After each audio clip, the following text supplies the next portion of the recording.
Veteranang aktres na si Jacqueline Jose nadulas di umano sa banyo at nabagok ang ulo ang dahilan ng kanyang pagkamatay.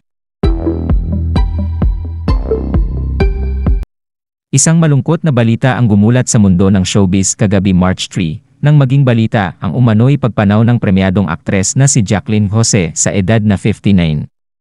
Ngunit bago magpalit ng araw ay kinumpirma na ng pamilya na wala na nga ang respetadong aktres. Humihingi rin sila ng panalangin respeto at privacy sa panahon ng kanilang pagluluksa. Ang kanilang statement ay ipinadaan sa pamamagitan ng PPL Entertainment, ang talent management firm na kinabibilangan ng aktres. It saddens us to inform everyone of the untimely passing of Miss Jacqueline Jose, real name Mary Jane Gok. More details will be shared as soon as they are available. The Gok and Agenman families are requesting for everyone to please pray for the eternal repose of Miss Jacqueline Jose and for them to be allowed the respect and privacy to mourn her passing and navigate these difficult times. Ayon sa mga balitang lumabas, natagpuan umanong wala ng buhay ang aktres sa loob ng kanyang tahanan sa Loyola Grand Villas sa Quezon City. May mga nagdatingan pa umanong operatiba ng Scene of the Crime Operatives o SOCO sa lugar kung saan natagpuang patay ang veteranang aktres.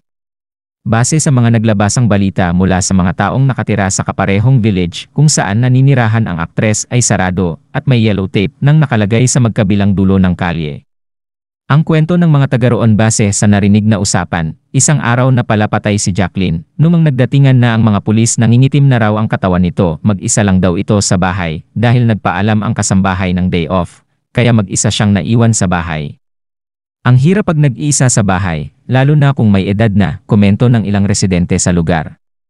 Nakita naman ng mga taong nag-uusyoso sa lugar na dumating si Coco Martin, ang direktor at producer ng seryeng Batang Quiapo, kung saan kasama si Jacqueline bilang si General Dolores Espinas na namamahala sa kulungan.